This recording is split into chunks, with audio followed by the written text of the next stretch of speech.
चालू हुई हैं उनमें 34, 35, 36, 53 नंबर दे दिया, और जब हमारी बारी आई तो जज साहब ने बोला वेरी लॉन्ग, अगली बार। तो साथियों, हमें अपनी सबसे ऊंची अदालत के ऊपर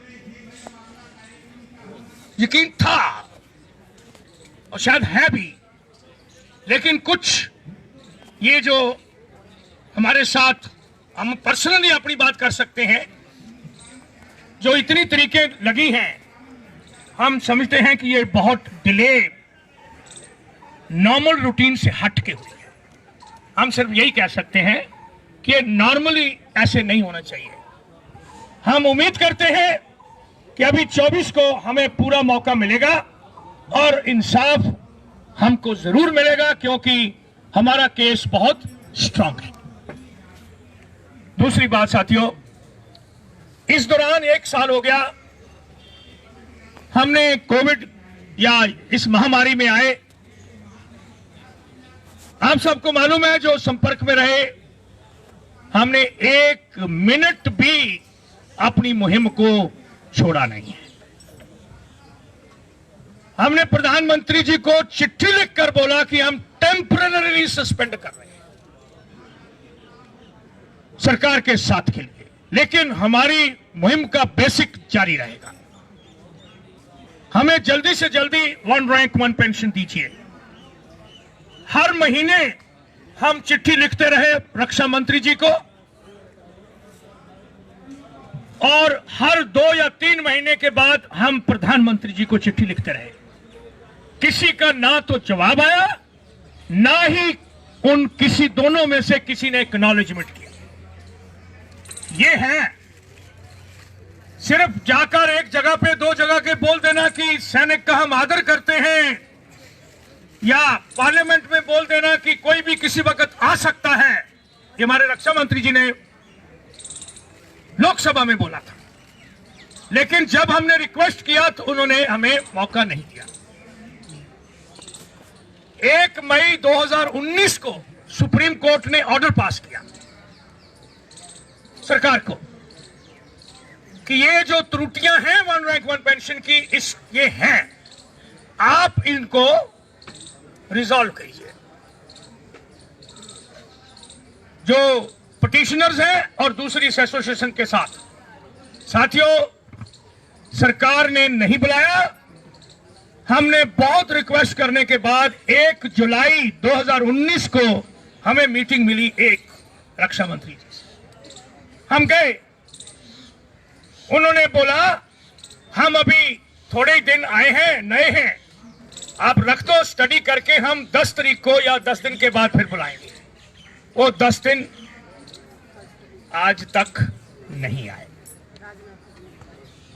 साथियों, सरकार ने हमें 1 रैंक 1 पेंशन नहीं दिया। आरटीआई के ऊपर हमारे एक ऑफिसर साहबान ने 1 रैंक 1 पेंशन की फाइल पहले दिन से लेकर आज तक मंगवाई और सरकार को देनी पड़ी। साथियों, वो इतनी बड़ी फाइलें हैं, वो हमारे पास है, हमने पढ़ी है, और उसमें क्लियर लिखा हुआ है। इवन लॉ मिनिस्ट्री ने सरकार को बोला है कि आप डेफिनेशन बदली नहीं कर सकते, क्योंकि वो सुप्रीम कोर्ट के ऑर्डर के अगेंस्ट होगा या पहली जजमेंट्स के अगेंस्ट होगा। पर सरकार ने अपनी मर्जी करते हुए आज तक हमें नहीं दिया, इसलिए ये मुहिम जारी है। 2 महीने पहले या 1-1.5 महीना पहले मैंने सोचा कि हम एक चिट्ठी प्रधानमंत्री जी को लिखते हैं, और उस चिट्ठी को काफी हमने मेहनत करके बनाया, सबने मिलके, और हमने ये अब तक से ध्यान सोचा कि कम से कम 100 जनरल साहब से हम उसको साइन कराएंगे और वो चिट्ठी भेजेंगे। साथियों, जब हमने शुरू किया तो हमें काफी अच्छा रिस्पांस मिला, कुछ से नहीं भी मिला, और उस लेटर को 161 जनरल साहब ने साइन किया और तकरीबन 192 ब्रिगेडियर साहब ने साइन किया।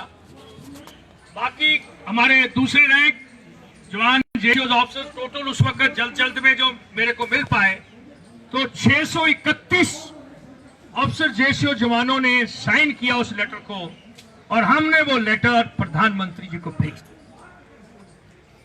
उसके ऊपर मैं चीज ये लिखी कि एक वो क्या बोलते हैं, मतिया पुत्र जिसे कहते हैं, स्टेप चाइल्ड ट्रीटमेंट, फौजियों के साथ स्टेप चाइल्ड ट्रीटमेंट, सौतेला व्यवहार, और उसको हमने 1947 से स्टार्ट किया। किसी पार्टी व्यक्ति नहीं, लेकिन सभी ने हमारे साथ अन्याय किया, हमें जस्टिस नहीं दिया। हमारी पेंशनें 47 में ही नेहरू जी ने कम करवा दी, फिर भी हमारी पेंशन 73 तक सिविलियन के सीनियर मोस्ट से 2.5 गुना ज्यादा थी, 2.4 टाइम्स मोर। हमारे चीफ साहब की पेंशन 1000 रुपया थी 1973 तक, और जो सीनियर मोस्ट सिविलियन था उसकी पेंशन थी 416 रुपये 8 आने। साथियों, 73 से लेकर 2006 1 जनवरी इस ब्यूरोक्रेसी ने ऐसा मधानी चलाई कि हमारे चीफ की पेंशन 1 जनवरी 2006 से 45,000 और हमारे सीनियर मोस्ट सिविलियन की भी पेंशन 45,000। इसका मतलब ब्यूरोक्रेसी ने अपनी पेंशनें 108 गुना बढ़ा ली, जबकि हमारे फौजियों की पेंशन 45 गुना बढ़ी। इस दौरान 7वें पे वेतन में जब आए तो 2.57 से मल्टीप्लाई करो तो जो 73 से लेकर 2016 1 जनवरी तक सिविलियन ने अपनी पेंशन 277 गुना बढ़ा ली, 278 गुना, 278 टाइम्स, मतलब 1 रुपए को 278 रुपए बना लिए। और हमारे चीफ की पेंशन 116 गुना। यह है अन्याय, और कितना कहने के बावजूद भी हमें किसी ने इसका कोई लॉजिक नहीं दिया, हमें कोई एक्सप्लेनेशन नहीं दिया गया कि ये कैसे हुआ इस चीज के ऊपर। साथियों, ये मुहिम जारी है और ये लड़ाई या ये सच्चाई का जो हमें डिमांड है वो जारी है। अगली बात, रिसेंटली साहब हमें बहुत दुख हुआ उस दिन, एक टेलीफोन आया कि सतबीर सिंह साहब को, ग्रुप कैप्टन गांधी साहब को और सीके शर्मा साहब को अरेस्ट कर लें। ये 20 दिन की बात है। अरेस्ट क्यों करेंगे? क्योंकि इन्होंने फार्मर्स को सपोर्ट किया है। साथियों, आज हम फार्मर्स के बारे में बात नहीं कर रहे, लेकिन क्योंकि ये हमारी ISM से ताल्लुक रखता है ये पॉइंट सिर्फ, तो उन्होंने ये बोला कि क्योंकि ये सपोर्ट कर रहे हैं फार्मर्स को। साथियों, हमने अच्छे से अच्छे वकील को बातचीत करी और यह डिसीजन लिया गया कि हम इसका मुकाबला करेंगे। हमने हाई कोर्ट दिल्ली में पिटीशन डाल दी मेरी तरफ से और ग्रुप कैप्टन गांधी जी की तरफ से ऑन बिहाफ ऑफ IESM। उसमें यही लिखा कि जो सैनिक हैं हमारे पूर्व सैनिक,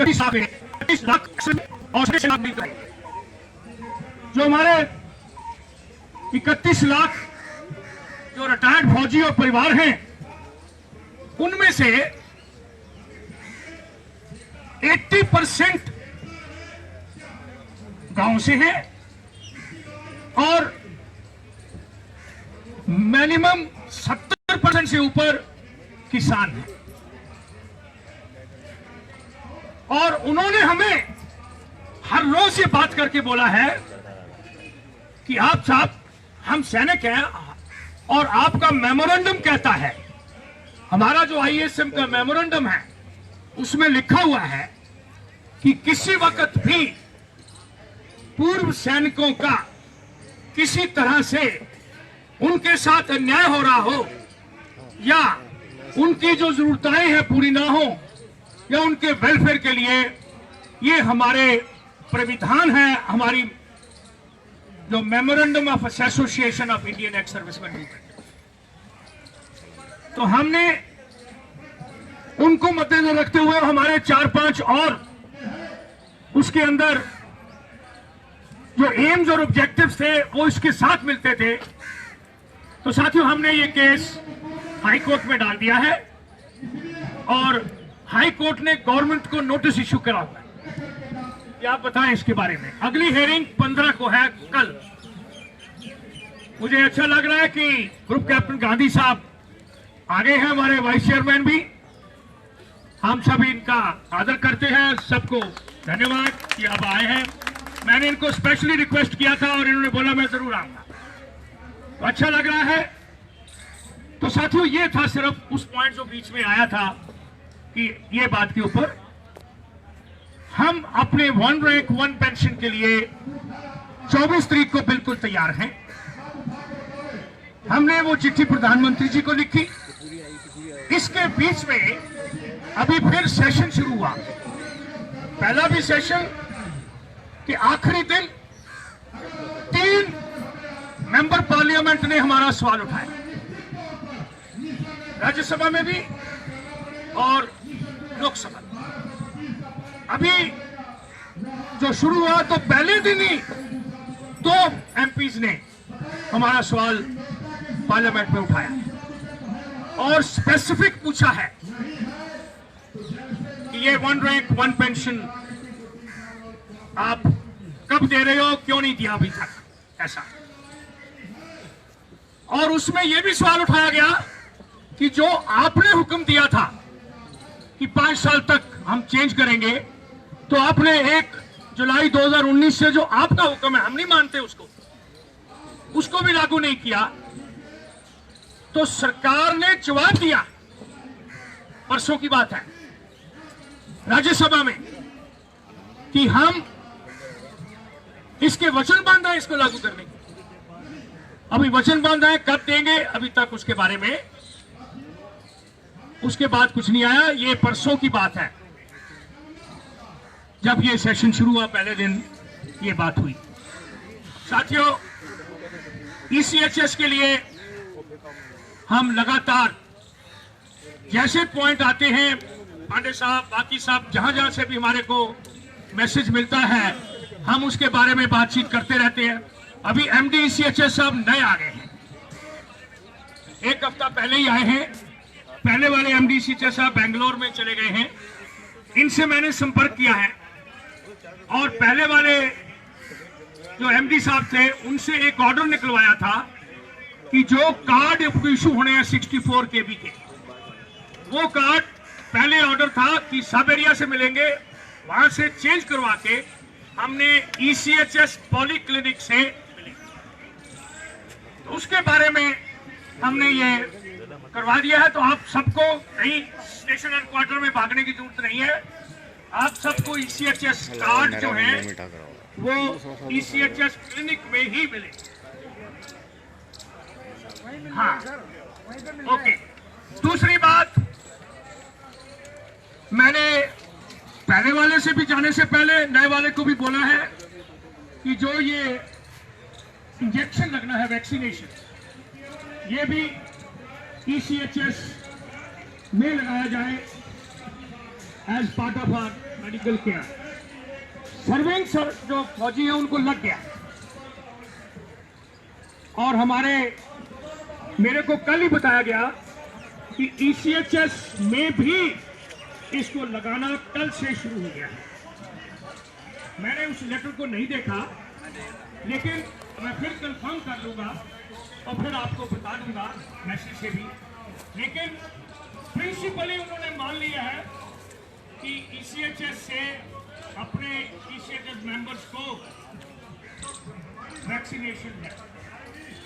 अभी 2 वैक्सीनेशन है, चॉइस आपके ऊपर है, लेकिन मैक्सिमम लोगों ने वो कोविशील्ड जो है उसका लगाने के लिए सबको सुझाव दिया है। कोविशील्ड, तो कोविशील्ड जो है उसको आप जरूर लगवा लें। इसका कम से कम 1 साल का प्रोटेक्शन और विद हाई एफिशिएंसी दे रहे हैं।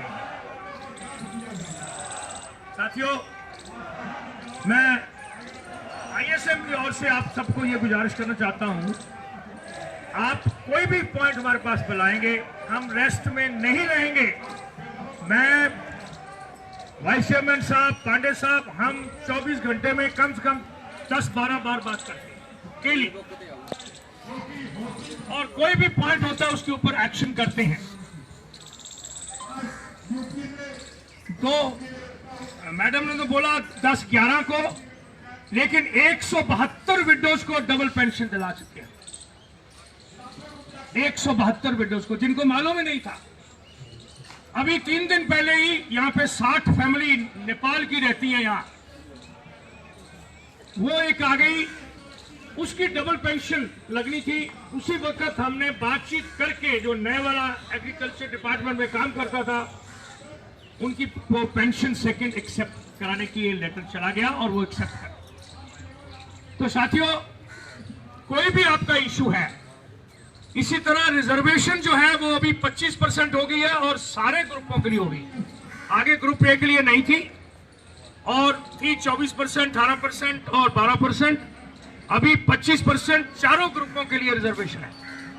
अगर आपको कहीं इसको नहीं देते तो उसको आपने लेना है। चिल्ड्रन एजुकेशन लोन सबको ऑथोराइज है, इंक्लूडिंग एक्स सर्विसमैन। अभी प्रधानमंत्री ने कहीं अनाउंस किया था कि 5,500 स्कॉलरशिप हैं प्रोफेशनल ट्रेनिंग के लिए, और उसमें से सिर्फ 3,500 कुछ लोगों ने उसको लिया है। अभी उनके पास बहुत स्कॉलरशिप पड़े हुए हैं, तो आप मेहरबानी करके उसको, जहां पे भी किसी को लागू है, उसका फायदा उठाएं। हमने ISM की तरफ से स्कॉलरशिप स्कीम एक चलाई हुई है, जो हम हमारी विडो बहनें या उनको, उनके डिपेंडेंट्स को देते हैं। 1,000 रुपये आप प्रति माह 4 से लेकर 12वीं तक, और कॉलेज में 2,000। विडोज के लिए भी 20-25,000, 15,000, जितना उनको चाहिए कोई बिजनेस शुरू करने के लिए, ताकि वो कुछ कमा सके। ओल्ड एज होम के लिए भी हम मदद कर रहे हैं। ये जो प्राविधान, ये पॉलिसी जो बनी है ISM की, इसका पूरा फायदा उठाएं। आप सबको गुजारिश है कि कोई भी विडो बहन आपके इलाके में हो, उसके लिए जरूर करें। तो ये हर रोज का काम है, और हम लेटर्स लिखकर, सोशल मीडिया का तरह से सरकार से बातचीत करके इस मुहिम को हमने जारी रखा है, और जारी रहेगा जब तक हमें अपनी असली वाली 1 रैंक 1 पेंशन नहीं मिलेगा। ये हम वायदा करते हैं आपको, और आप कभी भी आप याद करोगे तो हम आपको तीसरी घंटी नहीं खड़कने देंगे, हम उठा लेंगे। तो आप मेहरबानी करके अपने अपने इलाकों में आप कर रहे हो, एक दूसरे की मदद भी कर रहे हो। हमें बहुत अच्छा लगा कि 15 दिन के अंदर हमने गुजारिश किया तो 16,10,000 रुपया पूर्व सैनिकों ने इकट्ठा करके प्रधानमंत्री के फंड में हमने भेजा, ये कोविड के लिए। ये भी आप लोगों से इकट्ठा हुआ।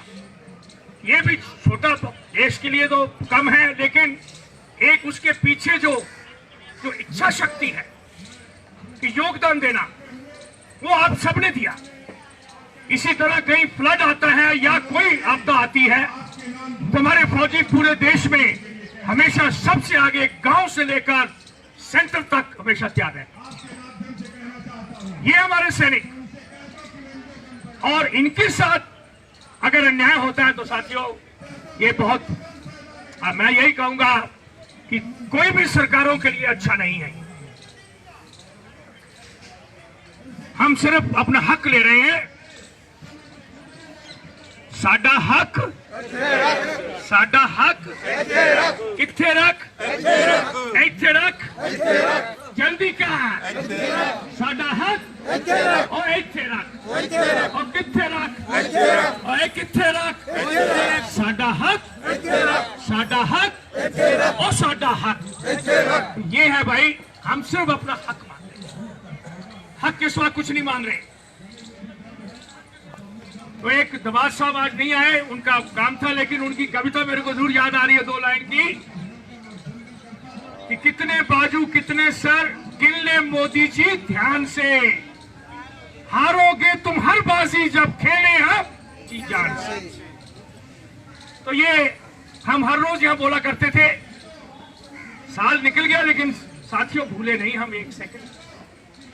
हम सब इकट्ठे हैं, इस इकट्ठ को कायम रखना, इस यूनिटी को बरकरार रखना, और सैनिक परिवार को कहीं से भी आपको आवाज आए उधर जल्दी से चले जाना। एक और बात, हमारा साथी जोगिंदर सिंह जो साइकिल चला के गुरदासपुर से यहां आया, वो बहुत बीमार है,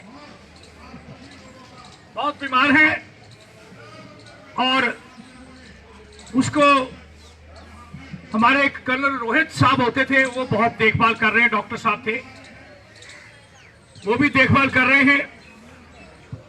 उनको हमने जलंधर भेजा, गुरदासपुर से, जलंधर से उनको ब्लड कैंसर के लिए उसको डायग्नोज किया है। और अभी कल सुबह कोशिश जारी है कि हम उनको एम्बुलेंस से कमांड हॉस्पिटल में उनको रेडियोथेरेपी के लिए ले आए।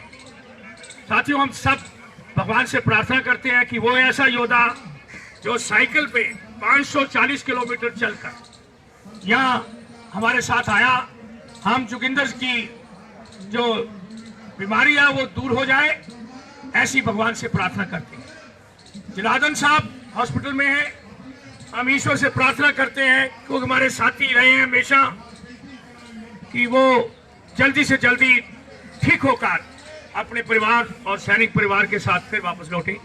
इसी प्रकार पूरे हमारे बाकी कोई भी साथी किसी तरह की कोई प्रॉब्लम हो, हमें 2-3 प्रॉब्लम बहुत सख्त आई कि सिविल एम्पैनल्ड हॉस्पिटल में हमारे फौजियों को नहीं लिया, बक्सर से और पटना से वहां और जयपुर से। साथियों, बहुत लड़ाई लड़ी हमने, अभी ऑर्डर इशू हो गए हैं।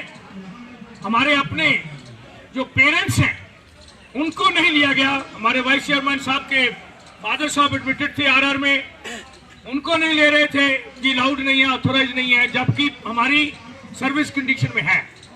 अभी जो पुराने वाला एमडी जाने से पहले बोल गया कि ऑर्डर्स आ गए हैं, parents are included in as dependent.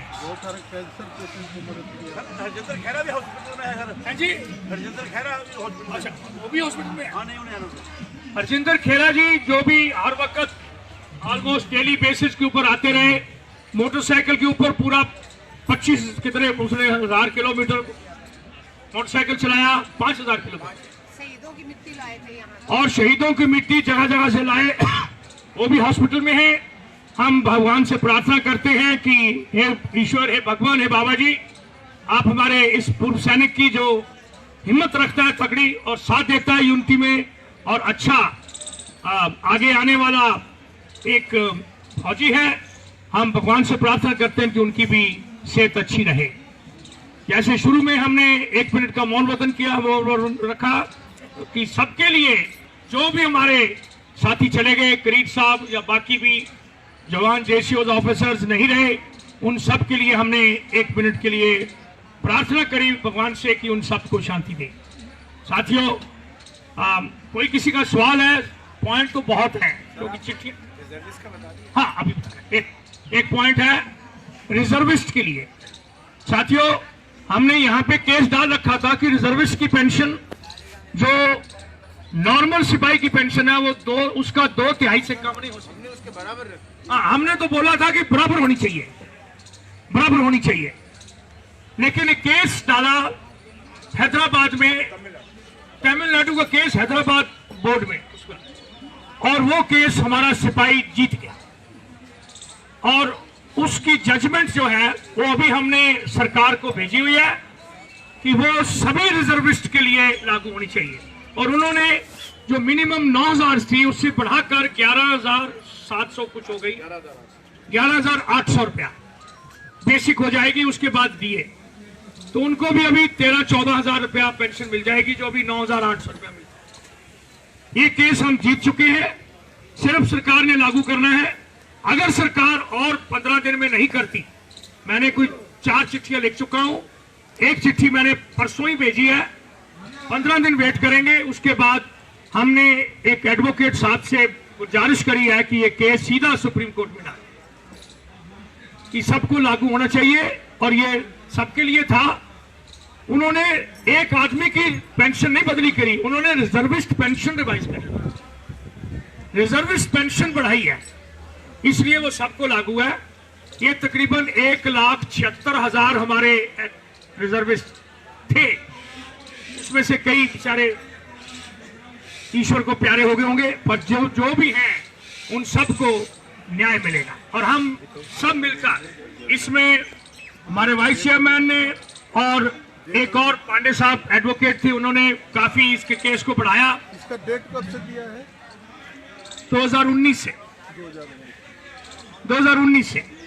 ये सबको आप बता सकते हैं, उसके लिए भी। अगला एक पॉइंट, जहां जहां पे भी आप एक बहुत बड़ी ताकत हो वोट, तो साहब ने भी बात करी, साहब ने भी, हमें अपनी वोट का सही अधिकार करना है। और उसके लिए जो हमारे सर्विंग हैं उनके लिए भी सुप्रीम कोर्ट की जजमेंट है कि उनको जहां वो सर्विस कर रहे हैं वहां पे वो वोट दे सकते हैं। तो उसके लिए भी, जैसे आपकी पंजाब में अभी होने वाला है, दूसरे जगह पे होने वाला है, तो 16 तो कैंटोनमेंट है आपकी। और गांधी साहब ने एक उसका एनालिसिस किया था, देश भर में तकरीबन 150 मेंबर पार्लियामेंट की सीट्स हैं, जिसके रिजल्ट को हम पूर्व सैनिक और सैनिक परिवार प्रभावित करते हैं, इफेक्ट करता है उसके रिजल्ट को। और 450 एमएलए के जो रिजल्ट हैं असेंबली के, उनके रिजल्ट को प्रभावित करता है। तो आप एक बहुत तकड़ा सेगमेंट ऑफ सोसाइटी हो, अपने वोट का सही अधिकार करें और सोच समझ के। हमारा एक ही नारा है, हम उसके साथ जो हमारे साथ, हम उसके साथ जो हमारे साथ, सिर्फ इतना ही हमारी विचारधारा है, हम उसके साथ जो हमारे साथ। सर एक कहते हैं सर, कैंटीनों में बहुत ही हमें मुश्किलात आ रही है। वहाँ पर पहली तो बात ये है कि जब हम जाते हैं, कई बार वो उम्र पूछती है तेरी 60 है या 65 है, अगर उससे ऊपर है तो बोलते हैं किसी बच्चे को लेकर के आओ तब आपको मिलेगा, आपको नहीं मिलेगा, पहली बात है। दूसरी बात सर, आजकल जहाँ तक सुनने में आया है, जब हमारी ग्राहा कंटीन समराला में है, वहाँ पे गए हैं तो वहाँ पर ये बोल रहे हैं कि आपका जहाँ पे कार्ड बना हुआ है वहीं आपको सामान मिलेगा, नहीं तो नहीं मिलेगा। ये बहुत मुश्किल है। ये जो दुविधाएं अभी डाली गई हैं, ये इसको हम फाइट कर रहे हैं और हम करते रहेंगे। ये गलत है। जो कैंटीन फैसिलिटी है वो आपको सर्विस कंडीशंस में है, और उस सर्विस कंडीशंस को ये बदली नहीं कर सकते खास वजह के कारण। अगर है तो बताना पड़ेगा गवर्नमेंट को। अभी ये कोविड के लिए था, साहब बोल रहे हैं, तो हम ये होप करते हैं कि वो खत्म कर देंगे। एक चिट्ठी आगे लिखे और भी लिखेंगे, जो वो कार नहीं खरीदने की है वो सब कुछ हमने लिया हुआ है। और मामा आपको यकीन दिलाते हैं कि हम इसके लिए लड़ते रहेंगे जब तक ये जो ओरिजिनल हमारी चीज बहाल नहीं हो। क्यों किया गया आपको शायद ये मैं बताऊं।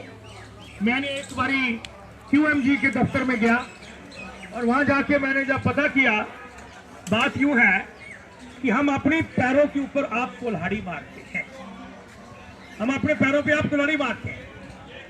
1979 तक जो कैंटीन प्रॉफिट थे वो डिफेंस मिनिस्ट्री के अधीन नहीं थे, वो आर्मी चीफ के अंडर थे और वो बांटा करते। फिर पता नहीं इन ब्यूरोक्रेसी ने क्या बोला कि 1979 से ये मिनिस्ट्री ऑफ डिफेंस के नीचे प्रॉफिट चलेगा।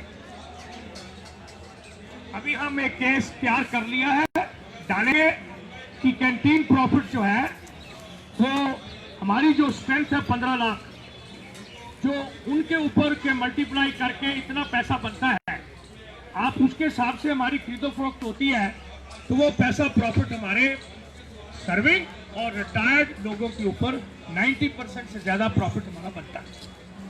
तो साथियों वो हम कर रहे हैं, उसके लिए लड़ेंगे। नॉट ओनली दिस, ये जो कैंटीन के ऊपर रिस्ट्रिक्शनें जो उन्होंने डाल दी है वो गलत है। तो साहब हम इसके लिए लड़ेंगे। ये लोकल डाल दी है उन्होंने, लेकिन ऐसा नहीं होना चाहिए। जहां पे इंडिविजुअल कमांडर्स जो हैं वो सुन रहे हैं, हम कांटेक्ट कर रहे हैं और सभी को बता रहे हैं कि ये हमारी ओरिजिनलिटी को बहाल करे, नहीं तो ये और असंतुष्टता फैलेगी और जो अच्छा नहीं।